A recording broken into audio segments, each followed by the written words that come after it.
What's up, everyone? I'm Jason Wojo. Welcome to Life in Your Show. On the Life in Your Show, we help people make more, work less, and create lives and businesses they love.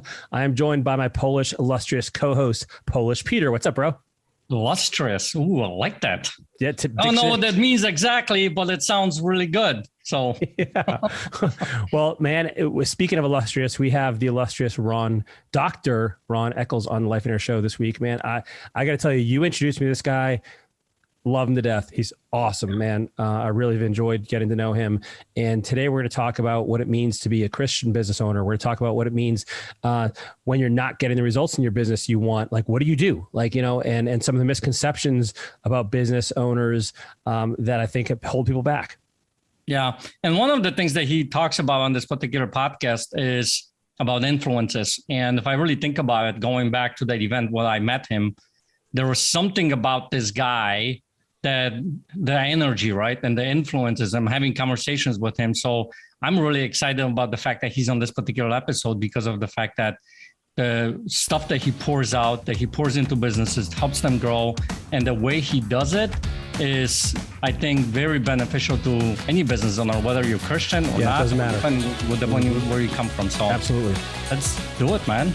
All right, here we go. Here's our interview with Dr. Ron Eccles.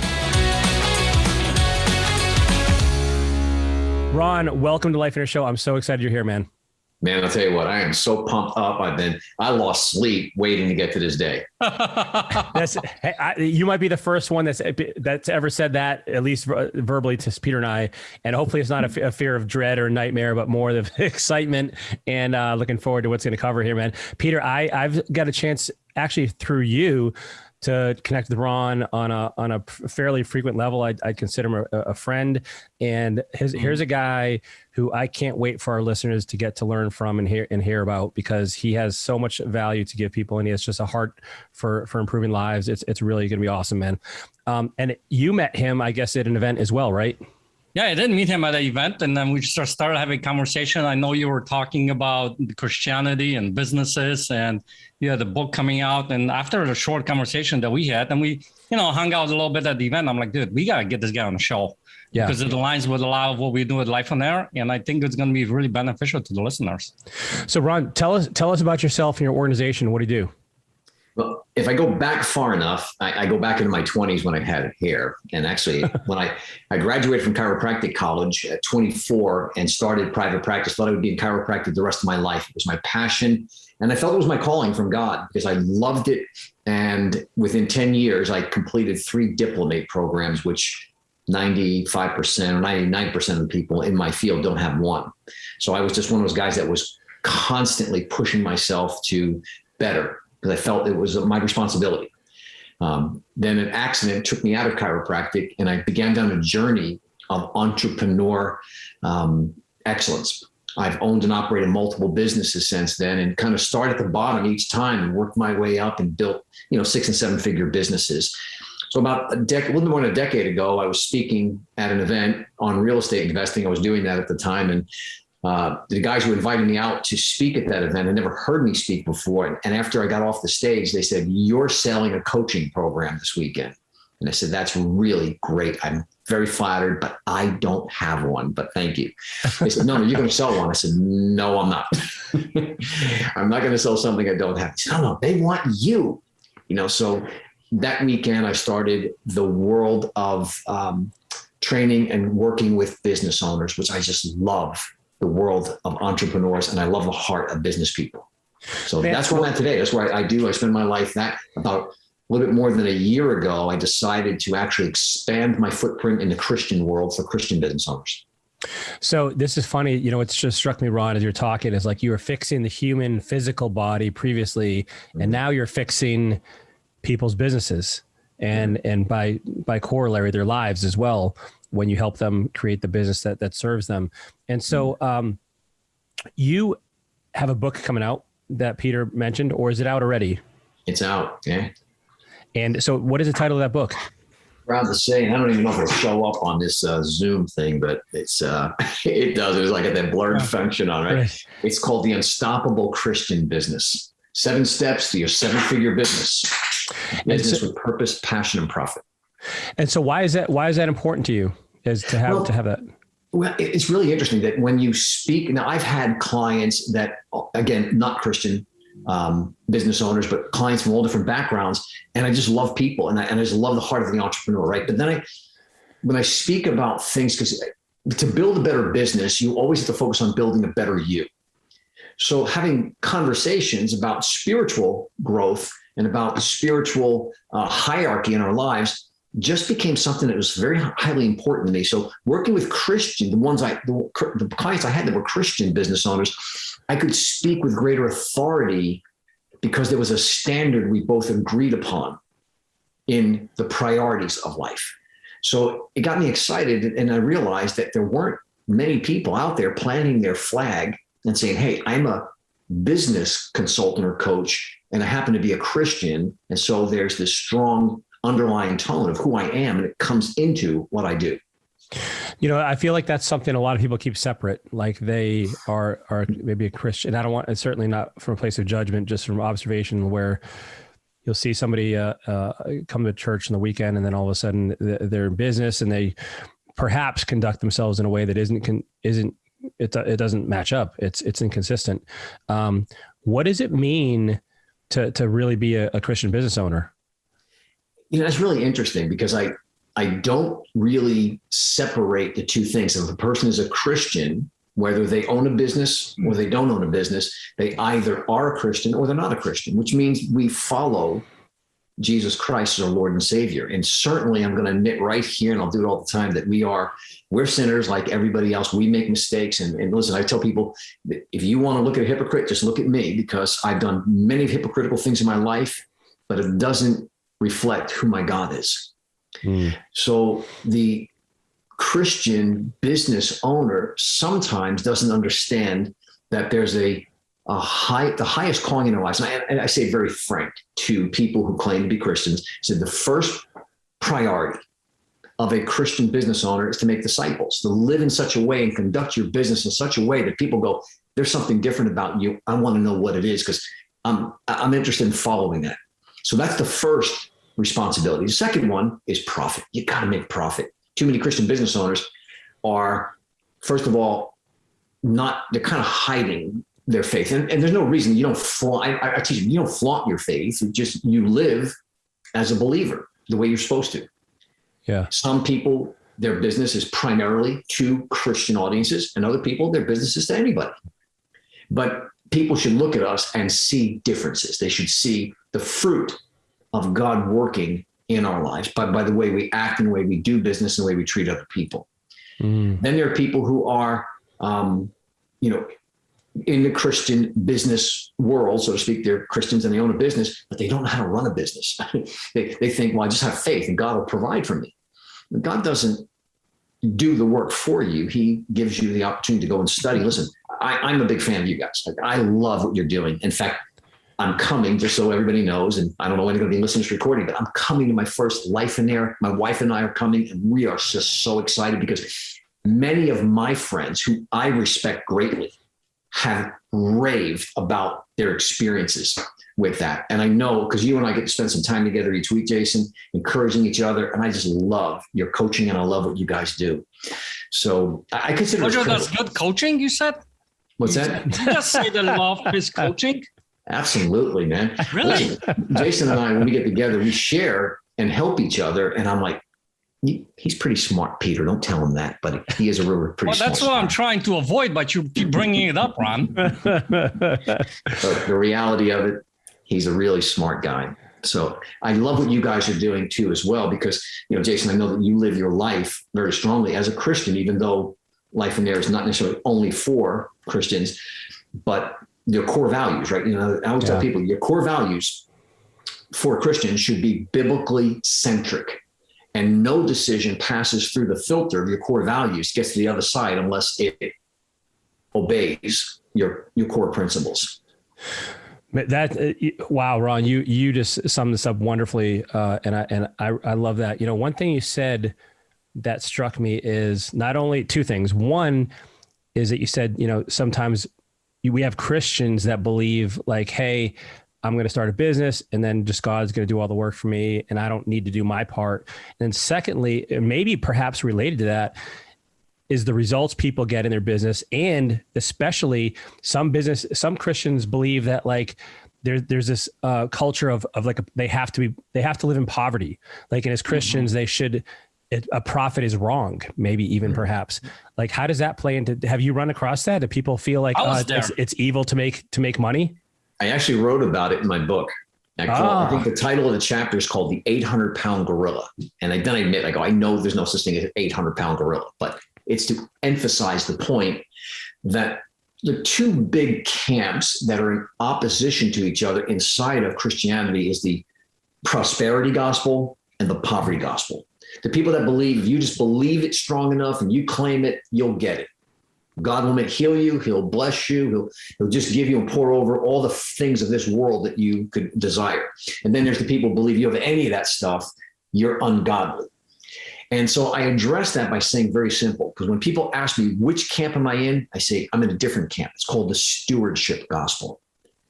I believe that most Christians, and when a Christian is not, or anybody is not prospering financially in their business, it's not always about their faith, or very rarely about their faith. It's about their process and their ability to actually know how to run and operate a great business. And the simple proof is there are many people that don't adhere to the gospel of Jesus Christ that are very successful and very good business people and very wealthy because they know how to run a business. God put the same pattern inside this universe for the believer and the unbeliever.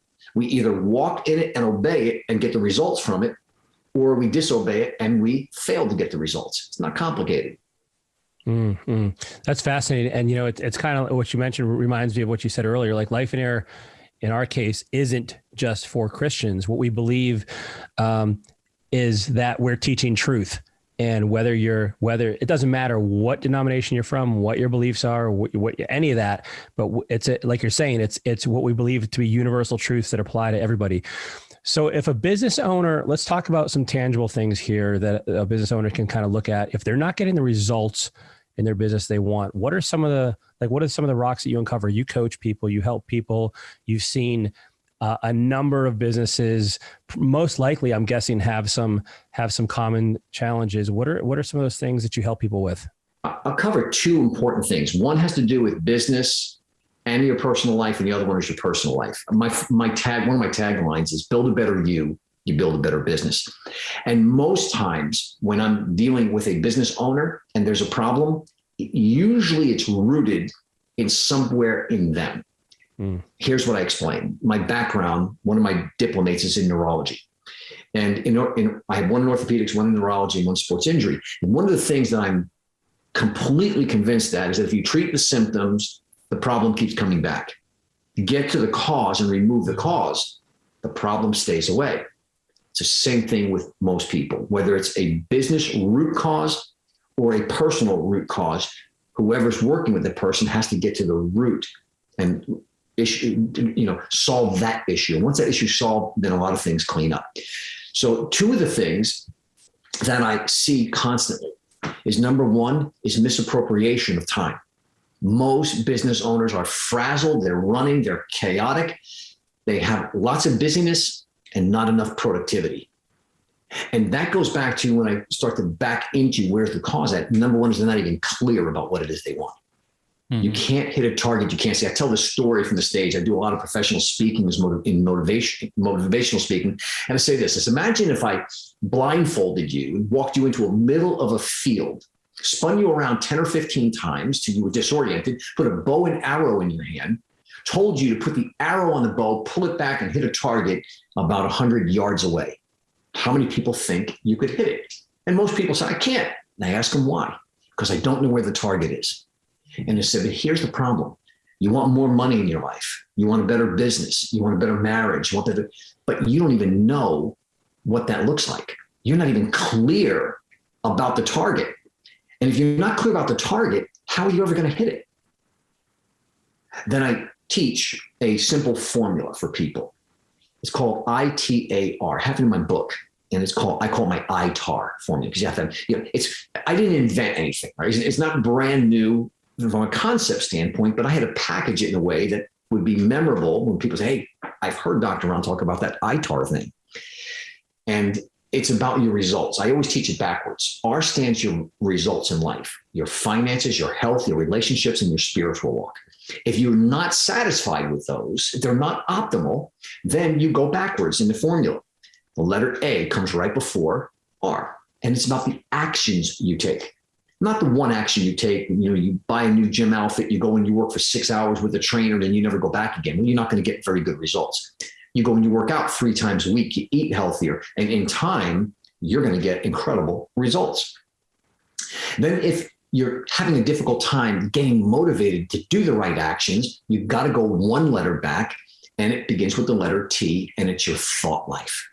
But not just, we have probably 60,000 thoughts going on within a day or more. The problem is it's about our dominant thinking. What is the dominant thought part of your life? If you control the thought life, it will lead you to the actions you will take naturally, which will get you the results you're looking for. But the real key to the entire formula are influences, the letter I. Who do you hang out with or not hang out with? Where do you invest your time, your talent, your energy, and your resources? How much news are you watching versus how many good books are you reading? What are the kind of things that are going on in your life that you should be avoiding? And what are some of the things that you need to be pursuing?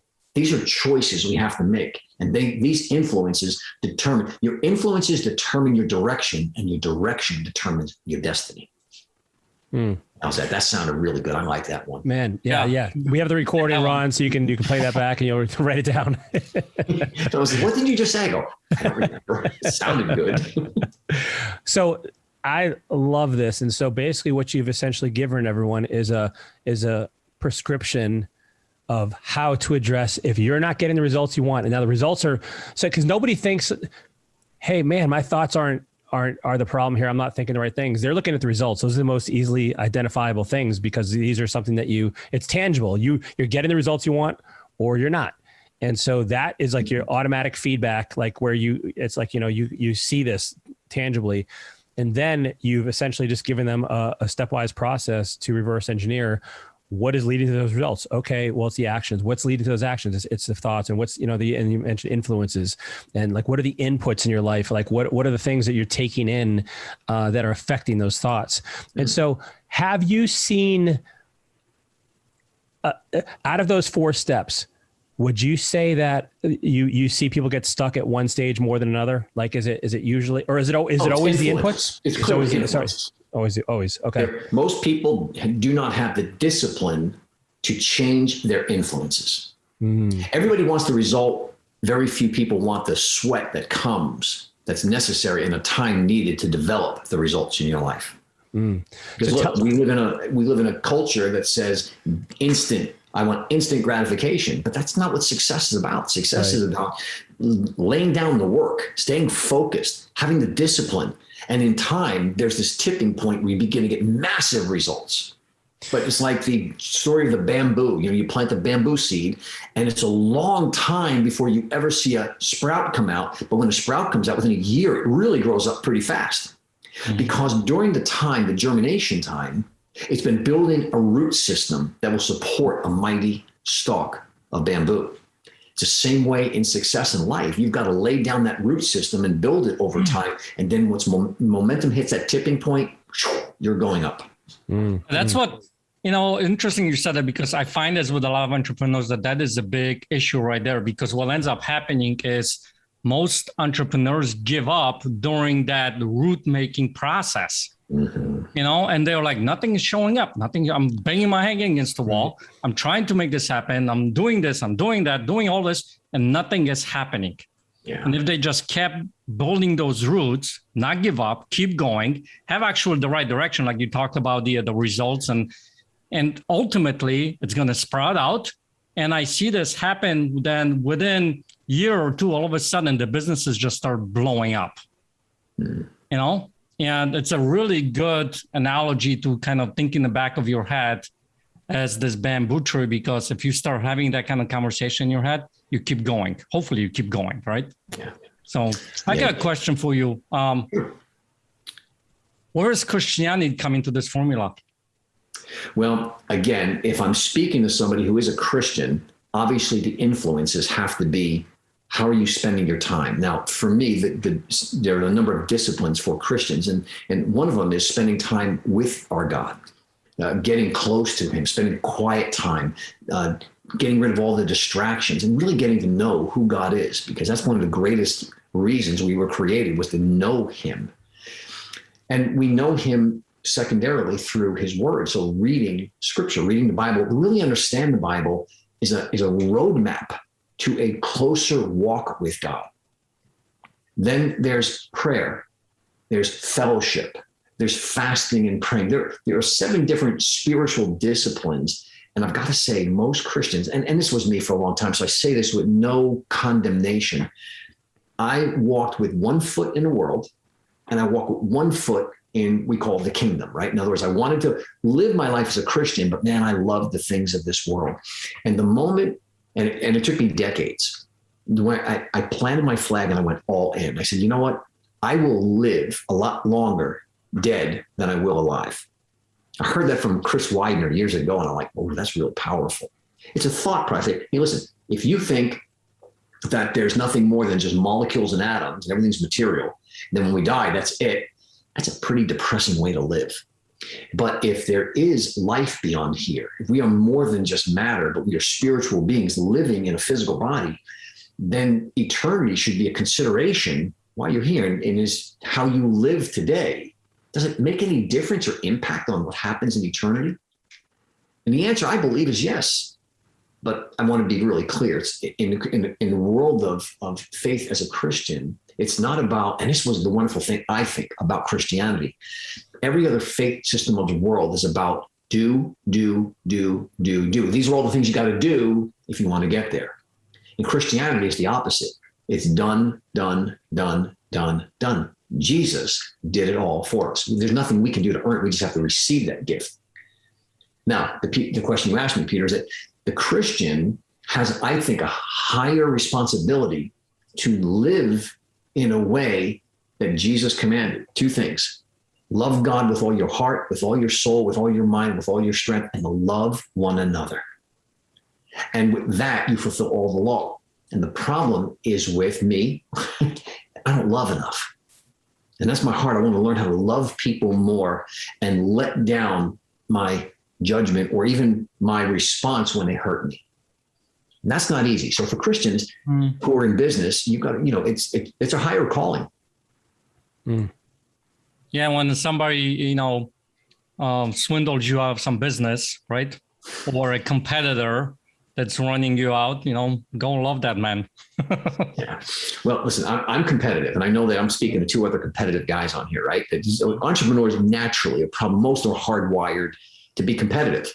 So there's this natural resistance that if we get into a room with people that are like us competing for the same audience, and we get competitive, and Christians deal with that same thing. I told Jason this one time, I said, you know what, a lot of times I don't like going to Christian networking groups because you get 2 people and there's this anxiousness that begins to develop, this competitiveness that's unhealthy. I believe in healthy competition.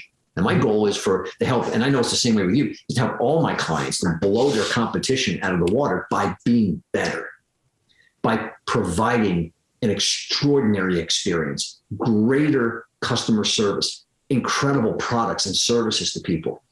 You win in the business world by being better than everybody else and then communicating that message, your messaging, get the message out there to people. Yeah. Yep. For the non-Christians that are listening right now, what are the most powerful things they can do on the influences side of things to start, if they're not getting the results and they've reverse engineered the process? Yeah. You mentioned people you hang out with. Is there anything else that they can start? Like what do you mean by that? Like, tell me what that means. Like who should they be hanging out with? It's really interesting. And I've got it in my phone right now. I have not gotten this guy's information yet, but I was listening to Pastor Andy Stanley talk about guardrails. It's like the 3rd iteration of the same series he did. And it was powerful because he was talking about a neuro scientist, I think it was a neurophysiologist, that wrote about when a group of people begin to hang out and spend time in community and in fellowship together, Christian or not Christian, we hear things like, well, they begin to group think. And he's been able to show that brain patterns begin to align between those people. So your core group of who you're really surrounding yourself with and spending time with is, that's why I get on the phone with you, right? Because it's about having that alignment. And if Jason, if you said something I felt was wrong, I would tell you. And I know you would do the same for me, because that's the kind of people. And the same thing with Peter. It's the kind of people I want to be around. Someone will call me on my stuff if I'm wrong. But for the majority of our thinking, we're all aiming and we want to move in that same direction. So non-Christians, same thing. I've seen this. In fact, I learned it in we'll call the secular world. And, masterminds that cost 30, 40 grand, 50 grand to go to and belong to are people that want to be like-minded. Now, most of it has to do with business, money, right? But there are other groups, other fellowships, and our influences are key. Who do you really allow in that inner circle has a tremendous impact on your brain connections and where your brain is going. I wasn't, I was never aware of the the neurology side of that, but it's fascinating. And then just anecdotally, just through observation, I've seen this where you get a bunch of people together, and Life Eater has these masterminds, and you have a bunch of people that actually want to see you succeed and will hold you accountable and give you ideas and feedback and support and encouragement. And it's that rising tide lifts all boats. Like everybody gets better and improves. And it's really, really powerful to see that, and impossible to explain if you've never experienced it. But, it's kind of like the difference between, climbing a mountain on your own versus, as a team, and having Sherpas and ropes and people helping you, and being around those people that'll help, that actually genuinely want to see you do well and will tell you the hard truths. Your friend sometimes is not your friend if they're not going to give you the hard truths. Or sometimes they don't even know any better. Like they just don't know the right answer to help you, and they're not on that same journey. Ron, this is hilarious, but so my first bodybuilding contest I did in 1994 or 95. I remember, this is ridiculous. I ended up, I'm sitting there like getting ready to, in my posing trunks, in front of my mom, and I'm like, Mom, what do you think? I'm like, what do you think, Mom? Like, yeah, they're posing trunks, Peter. Sorry. And I asked my mom, like, what do you think? She's like, oh, you look wonderful. You're gonna win. And I'm like, okay. Later, looking back, I'm like, okay, my mom loves me, but she does not have any qualifications that would make her a valid source of information here. This is a perfect example of what I was talking about before, from the standpoint of having people that will hold you accountable. So the reason I'm coming is because I met Peter. I had heard about you guys from so many other people. Peter connected me to you, and I'm like, hey, and you said, hey, Ron, come on out tomorrow. I'm like, I'm in. Here we go. Because I want to be around people like you and Peter. I want to be around people who have that same type of mentality. And again, most of the people I've been associated with for years are not believers in the same way I am. And I get along great with them because most of the people I hang out with are entrepreneurial minded, right? In fact, a community my wife and I created a number of years ago called Roar.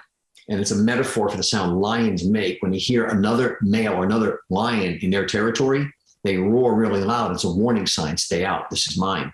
It became a metaphor for us to help Christian business owners and married couples to plant their flag and say, listen, this is your territory God's given to you. Declare it strongly and defend it fiercely. And I see that, again, non-Christians want the same thing. They want to protect their families, they want to protect their income, they want to protect their businesses, and they want to protect the integrity. Good ones want to protect the integrity of their brand, who they are. Mm-hmm. So what does that look like for you and your business and the services you provide for people and what you're doing now? Again, because we are so similarly aligned with one another, and you've helped me a lot in establishing my coaching models, because I was doing only one-on-one for a long time. And I enjoy that real personal deep dive with people. But I felt I wasn't able to reach enough people with that. The reason I wrote the book was to use it as a lead generation tool. So people would read the book and then say, hey, what's the next step? And it's really funny because I got a great example of that. I was invited to come to a Christian kind of networking group. Most of the people go to my church. We go to a pretty big church, and I can't stand networking groups because I just don't want to. I want to, because my tribes are worldwide, right? Not local. That's my mindset.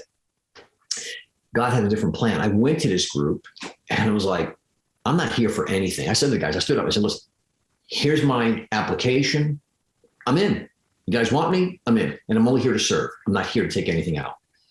Then all of a sudden, people got to know me, and people started coming to me and saying, I got to be one of your students. So I actually formed a local community where I'm working with this high level people, working on them. A guy says to me this morning, he's in the mortgage business. So he's got a mortgage mastermind, pays $30,000 a year for. And he texted me the other day, sent me a message, said, I just read your book. I was on a plane, I was on vacation. I just read your book. I read half of it on my way up there, half on my way down. It's awesome. That's a great compliment coming from somebody you know, because people know you're not going to read your book. You then get a copy, but it'll be on their shelf for years. Then he approached me this morning and he said, as soon as I get things sorted out, because we just took on another couple of the branches, they got a pretty big, he's got over 20 something people working just in his local one. He says, I want to bring you on to work with my people. So again, it's about just going out and doing the right thing. Mm-hmm. And in other words, if you just live congruently, and you said something about that before, live congruently. And again, I've been monikered years ago. I got called the success doctor on stage, and I've been using that as a tagline ever since then. Right now, I always tell people, don't get that impressed. I'm not full of myself. I said the reason I accepted that, and the reason the guy named me that, was because I have been passionately studying success principles, successful people, and successful businesses. Now going on 39 years, coming up close to 40 years. And my passion hasn't stopped because I've really been called to do that. Now, in the beginning, it was really about me. And success to me meant only money, because I grew up in a pretty humble background. And we weren't rich, and nobody ever went to college, and nobody ever became a doctor. There's still no other doctors in my family. And so there's this incredible drive inside of me that God has put in there, and I'm not going to stop until he gives, says, okay, you're done. And that is to help people become successful. And I always define success as your ability to achieve an outcome, a desired outcome in one or more 4 areas of your life: your finances, your health, your relationships, and your spiritual walk. You get to choose what that is. For me, and I teach other people who are in my so-called my tribe as Christians, that you got to get clear about what those things are and be led by God to know that sometimes you might be pursuing the wrong things. One of my friends runs one of the largest, most successful masterminds in real estate investing in the country. And he's told me a number of stories, not with any names, because he's very private about that, about young men, especially, who have worked hard, Peter, just like you said, like they sowed and they pushed and they didn't give up, and they hit every financial marker they could have dreamed of. They have more money than they know what to do with. Mm-hmm. And they're miserable. Mm-hmm. Because they only looked at one aspect of their lives. One that actually, when, and the joke is, you've heard it probably before, you never see a U-Haul behind a hearse. You're not taking any of it with you. So what becomes the real wealth in our lives? It's more than just the bank account. It's more than just the cars we drive or the homes. Because when you know people who are terminally ill, they're not thinking about what cars they drove. And they're not going, oh, yeah, I remember the house I used to live in, that 40,000 square feet. They don't think about stuff like that. The thing they're concerned about is eternity, what's ahead, and the people that I love around me, the relationships. So really keeping our eyes on that perspective now, since none of us knows if tomorrow is going to happen for us. Keeping our eyes focused on what's ahead next. Where am I going to end up when this life is over? And bottom line is, the clock's running for all of us. One of the great experiments I saw, we call an analogy that's visual. And I've done this at some of my events, right, where I have people take a piece of paper and I say, draw 2 lines on each end and put a line in between. I said, now that's your timeline. Here's where you were born. Here's where you're going to die. Let's just pick an age. Let's say 100 years. Let's go out there, right? You say, okay, now put your age, mark off where your age is at, right? Now I'm 62, right? So you mark it off, and then it's okay, now tear the paper right through your age mark. And the size of the piece of the paper from when you were born till now, crumble up and throw it away because that's gone. Now hold up the other piece and look at it and go, this is all I got left. What am I going to do with it? And it's a smack in the face to say, wake up, you were put on this planet for a purpose. God has a purpose for your life. It's not just about putting massive amounts of money away. Although, hey, listen, I said it before. I'm all about profit and helping my customers and my clients build profit. And I know you are too. But it's about the quality of it. And that's what I love Life in Air about. Like Life in Air is all about, it's more than just money. It's about a life that has meaning and purpose. And if anybody's listening to this right now and you are just only focused on money, please get to Life in Air. Please get to one of the events and make sure you show up ready to go up, because I promise you, I'm ready. I'm going to walk away from Life in Air much better than I was before I stepped in. I promise you that, because that's what I commit my life to. And it makes, like, even if you listen to this podcast, right? Don't walk away and go, oh, that sounded really good. Do something with what you heard, because knowledge has absolutely no benefit until you put it into action. And then it's transformational. Man, that is powerful. Ron, I feel like you need a pulpit right now, because you were just preaching the word, brother. Don't tell my wife that. She'll go. Man, I'll tell you, this has been a real pleasure, Ron, and you are someone I feel incredibly blessed to get to know you, and I'm very grateful for our friendship. For everyone listening right now, the name of the book, The Unstoppable Christian Business, 7 Steps to Your 7 Figures with Purpose, Passion, and Profit. And Ron, I don't know if you knew this. I'm looking on Amazon right now. You have 100% 5-star ratings. Like not even one hater. What's up with that? Like, you know. Well, I must not be doing something right. right. unless you've got some trolls following you and some people throwing rocks at you, you know you're not controversial enough. Well, so pick up the book on Amazon. And Ron, how do people get in touch with you if they want to learn more about what you offer?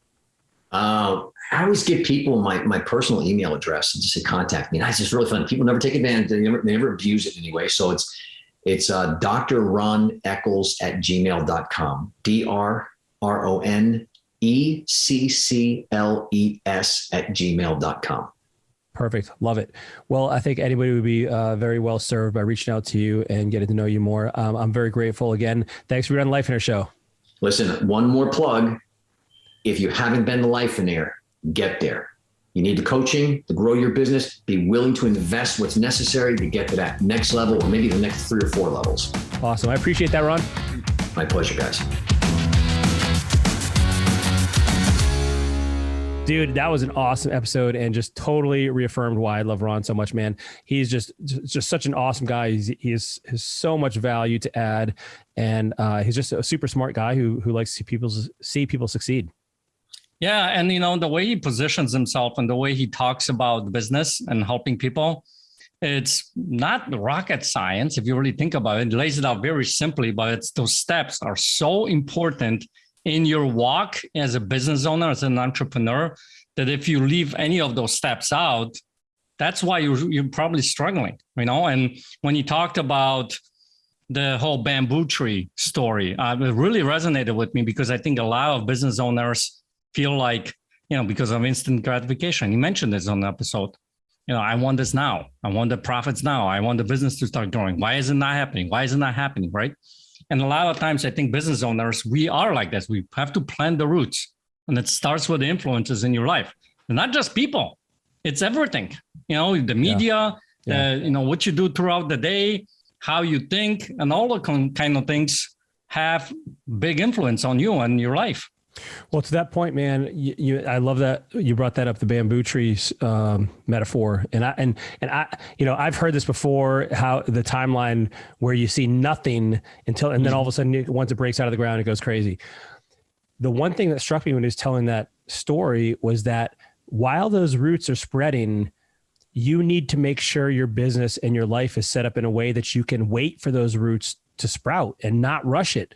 And so this is, for instance, meaning you're setting up a strong foundation for your business before you see the results you want. And so if you're not profitable yet and you're not seeing the results you want in your business yet, you got to, number one, realize that you are spreading roots, but 2, you got to make sure your business is going to, those roots are structured in a way that is going to support the growth, and that you have time. Like, so if you're living, what struck me about is this: if you have a high overhead in your business or high overhead in your life, you need to make money quick and you try to rush that business without forming the root system, you're not going to do well. And so like what struck me is you need to make sure you put yourself in a situation to win while those roots grow so that you can actually continue. The other thing yeah, go ahead.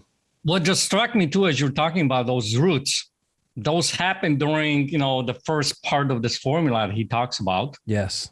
And not just the roots that you have to plant, but the right roots. The influences that could be both good and bad influences, right? Those are the roots that you're planting throughout your career. So if you plant the bad roots, you have the bad influences. It may not seem like it's a bad idea right now, but in the long term of your business, later on can come actually bite you in the butt. You know what I mean? Yeah. Well, this is where I feel like, for instance, our Get a Life Getaway and our Business Builder Workshop, which by the way, we're offering our first in-person one in literally less than a month in Raleigh, North Carolina. If you're listening right now, go to lifeinner.com to learn more. This is going to be incredible. We're going to talk about how to structure your business in a way that gives you the results you want. And by the way, the Life Inner way of doing business is what we talked about when I first introduced the Life Inner show, working less and making more money. And so how do you do that? And so we're going to talk about that. And for 3 full days, we're going to dive into that, a deep dive on that. So check that out. That thing what just struck me again, man. A lot of striking going on here. A lot of striking going on today, right? Well, what struck me right now is the Life Inner vision is like those roots. It's part of those roots that you're planting, right? Yeah. Because you get clear in the vision of what those roots need to be in your life, not just business. And you remember Ron was talking about business owners. It's not just about personal life. It's both business and personal, right? So when you look at the Life Inner vision, you're planting those roots in every single area of your life. And that helps you to create this foundation to actually have a great business or great life, because this is what you're ultimately going after. Well, dude, and that is a phenomenal point because, Ron talked about these 4 different areas, right? He talked about spiritual, business, really all this. To have those good things, you have to have done the previous work to set that up. And so you need these roots in every area of your life. You need strong roots spiritually. You need strong roots for your relationships. You need strong roots for your health, right? And so the vision ties all that together and helps make sure you lay that root system that's going to help you get the results you want. Awesome episode. We could talk about this for a long time, and a lot of takeaways here. If you enjoyed the episode, we would love to hear from you. Please leave us a review wherever you listen to podcasts. Also, I'd love to see you at a future event. We have our Get a Life Getaway that focuses exclusively on helping you create your Life Inner vision for your personal life. And we actually encourage people to attend that before the Business Builder Workshop, because you need to know what your life is going to look like to make sure you design a business to serve that. Now, some people go to the Business Builder first, and that's okay too. But the typical way we do it is to encourage people to go to the Get a Life first. And so in any case, these are the events that transform lives. And until you get out to those events, at least get in the Life Inner app. It's free. You can have conversations and discussions, access other Life Inners, get around those good influences like Dr. Ron talked about, and start to be a part of those conversations. As always, it's an extreme privilege and honor for us to serve you on this podcast. We can't wait to see you next time. See you, everyone.